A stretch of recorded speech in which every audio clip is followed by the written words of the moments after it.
Hello friends, मैं उम्मीद करता हूं कि आप सब अच्छे होंगे। करियर और इन्वेस्टमेंट का बैलेंस मेंटेन करना एक आर्ट है। आप करियर पर फोकस हैं, पर क्या आपका पैसा भी सही इन्वेस्ट हो रहा है? अगर आप सिर्फ पैसा कमा रहे हैं और इन्वेस्ट नहीं कर रहे, तो आप सिर्फ अपनी सैलरी का इस्तेमाल कर रहे हैं, उसकी ग्रोथ को नहीं देख रहे।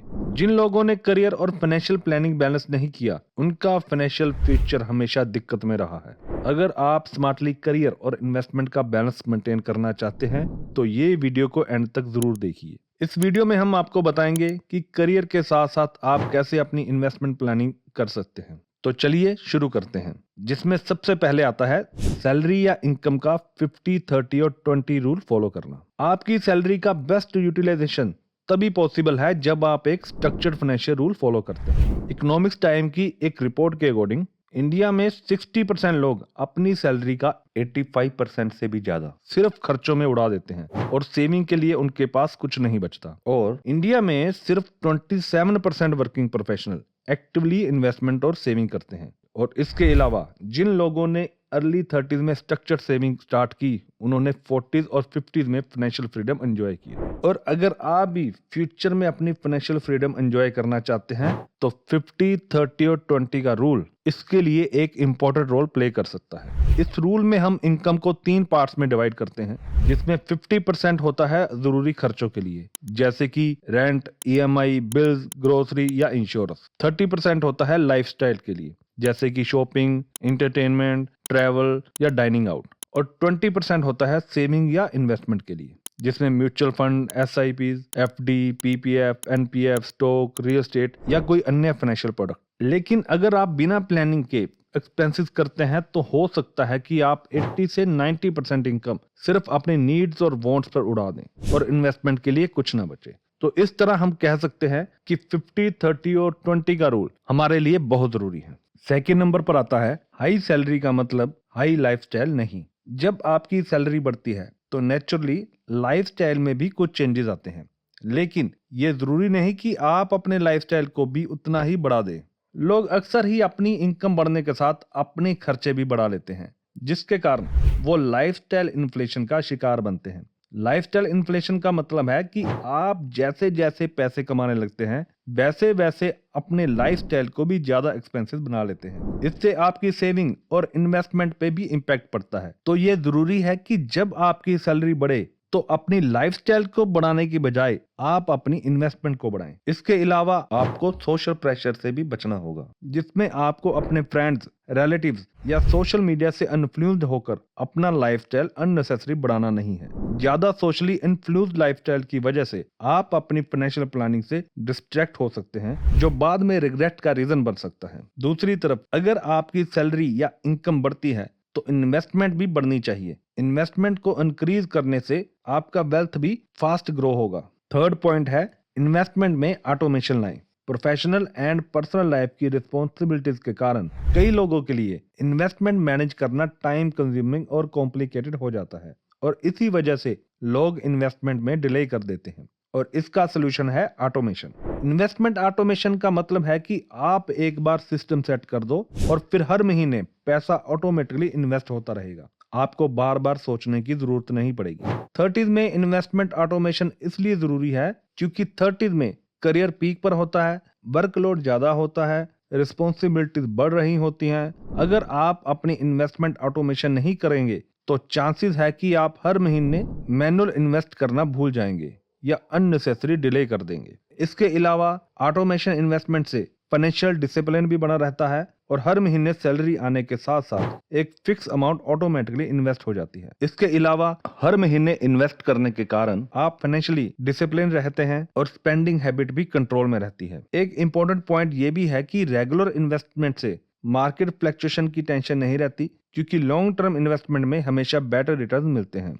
बिजनेस स्टैंडर्ड की एक रिपोर्ट के अकॉर्डिंग इंडिया में सिर्फ 30% लोग अपनी सैलरी का एक पोर्शन ऑटोमेटिकली इन्वेस्ट करते हैं। जिन लोगों ने 30s में ऑटोमेशन शुरू किया, उनका रिटायरमेंट कॉर्पस 50% ज्यादा था उन लोगों से जो मैनुअली इन्वेस्ट करते रहे। अगर आप एक स्मार्ट और ऑटोमेटेड इन्वेस्टिंग शुरू नहीं करते, तो आप पैसा कमा रहे हैं लेकिन वेल्थ क्रिएट नहीं कर रहे? कमेंट करके बताएं कि क्या आप अपनी इन्वेस्टमेंट मैनुअली मैनेज करते हैं या ऑटोमेटेड। फोर्थ पॉइंट है इमरजेंसी फंड का बैकअप रखें। आपके फाइनेंशियल जर्नी में इमरजेंसी फंड का होना बहुत जरूरी है। चाहे आपका करियर कितना भी स्टेबल हो, ये फंड आपको अनएक्सपेक्टेड सिचुएशन में जैसे कि job loss, business down trend या हेल्थ इमरजेंसी से बचाता है। इमरजेंसी फंड होने से आप फाइनेंशियली स्ट्रेस से फ्री हो जाते हैं और अपनी फ्यूचर प्लानिंग पर अच्छी तरह से फोकस कर पाते हैं। इमरजेंसी फंड को लिक्विड या इजिली एक्सेसिबल इन्वेस्टमेंट में रखना चाहिए। इसका मतलब है कि आपका पैसा सेफ भी रहेगा और टाइम आने पर क्विकली एक्सेसिबल भी रहेगा, जैसे कि सेविंग अकाउंट, एफडी या लिक्विड म्यूचुअल फंड।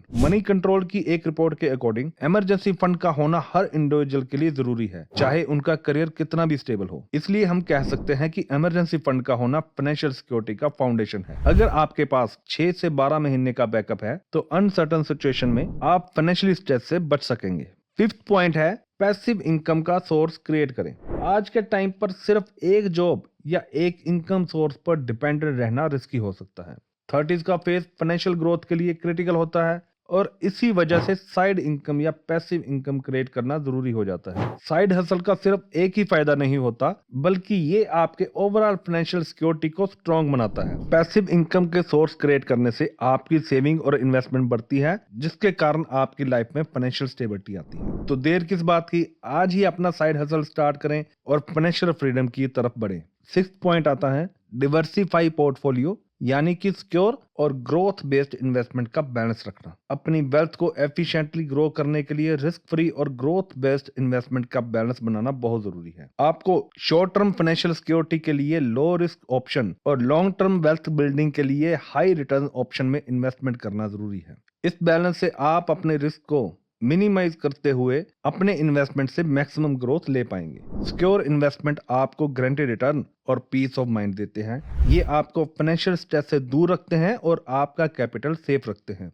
इस टाइप की इन्वेस्टमेंट के लिए आप एफडी, पीपीएफ या डेट म्यूचुअल फंड में पैसा लगा सकते हैं। दूसरी तरफ ग्रोथ इन्वेस्टमेंट आपको हाई रिटर्न प्रोवाइड करते हैं, लेकिन इनमें रिस्क भी ज्यादा होता है। ये लॉन्ग टर्म वेल्थ बिल्डिंग के लिए बेस्ट है। हाई ग्रोथ के लिए आप equity mutual fund, stock market या रियल एस्टेट में पैसा लगा सकते हैं। सेवंथ पॉइंट आता है टैक्स प्लानिंग के साथ इन्वेस्टमेंट करें। अगर आप सही टैक्स सेविंग इन्वेस्टमेंट नहीं कर रहे तो आप अपना पैसा अननेसेसरली टैक्स में दे रहे हैं, जो कि आपकी ओवरऑल फाइनेंशियल प्लानिंग को नेगेटिवली इफेक्ट करता है। टैक्स प्लानिंग को इन्वेस्टमेंट के साथ जोड़ना आपके फाइनेंशियल ग्रोथ को बढ़ाने का एक स्मार्ट तरीका है। अगर आप सही तरीके से टैक्स सेविंग इंस्ट्रूमेंट में इन्वेस्ट करते हैं तो आप अपने टैक्स लायबिलिटी को मिनिमाइज कर सकते हैं, जो लॉन्ग टर्म में आपको वेल्थ क्रिएशन में मदद करेगा। टैक्स सेविंग इंस्ट्रूमेंट आपके पोर्टफोलियो में डिवर्सिफिकेशन भी लाएगा, जो आपको टैक्स रिबेट के साथ साथ अच्छा रिटर्न भी दे सकते हैं। अगर आप ELSS, PPF या NPS जैसे इंस्ट्रूमेंट में इन्वेस्ट करते हैं तो आप अपनी टैक्स लायबिलिटी को इफेक्टिवली मैनेज कर सकेंगे। कमेंट करके बताएं कि आपके अकॉर्डिंग कौन सा टैक्स सेविंग इन्वेस्टमेंट सबसे अच्छा है। 8th पॉइंट है रिटायरमेंट प्लानिंग को इग्नोर मत करें। 30s में रिटायरमेंट प्लानिंग शुरू करना एक ऐसा स्टेप है जो आपके फ्यूचर को फाइनेंशियली सिक्योर बनाता है। अगर आप इस स्टेज में रिटायरमेंट प्लानिंग को इग्नोर करते हैं तो आप अपने आने वाले दिनों में फाइनेंशियली स्ट्रगल फेस कर सकते हैं। जितना जल्दी आप शुरू करेंगे उतना ज्यादा पैसा आपके पास होगा जब आप रिटायरमेंट की एज तक पहुंचेंगे। 30s में रिटायरमेंट प्लानिंग इसलिए भी जरूरी है क्योंकि आपको ज्यादा टाइम मिलता है कंपाउंडिंग से फायदा उठाने का। दूसरी तरफ अगर आप 30s में रिटायरमेंट प्लानिंग शुरू नहीं करते तो आपका रिटायरमेंट कॉर्पस बहुत छोटा हो सकता है और आपको अनवांटेड फाइनेंशियल स्ट्रेन फेस करनी पड़ सकती है। और अगर आप रिटायरमेंट प्लानिंग लेट शुरू करते हैं तो आपको ज्यादा पैसा सेव करना पड़ेगा, जो थोड़ा चैलेंजिंग हो सकता है। कमेंट करके बताएं कि क्या आपने अपनी रिटायरमेंट प्लानिंग शुरू की है या नहीं, और अगर आप ऑलरेडी रिटायरमेंट के लिए इन्वेस्टमेंट कर रहे हैं तो आपका फेवरेट रिटायरमेंट के लिए इन्वेस्टमेंट ऑप्शन कौन सा है। तो इन पॉइंट्स को फॉलो करते हुए 30s में आप अपने करियर और इन्वेस्टमेंट को अच्छी तरह से बैलेंस कर पाओगे। मैं उम्मीद करता हूं कि ये वीडियो आपको यूजफुल लगी होगी। इसी तरह के इन्फॉर्मेटिव वीडियोस देखने के लिए और फाइनेंशियल मैटर्स पर एक्सपर्ट बनने के लिए हमारे चैनल को सब्सक्राइब करें। थैंक्स।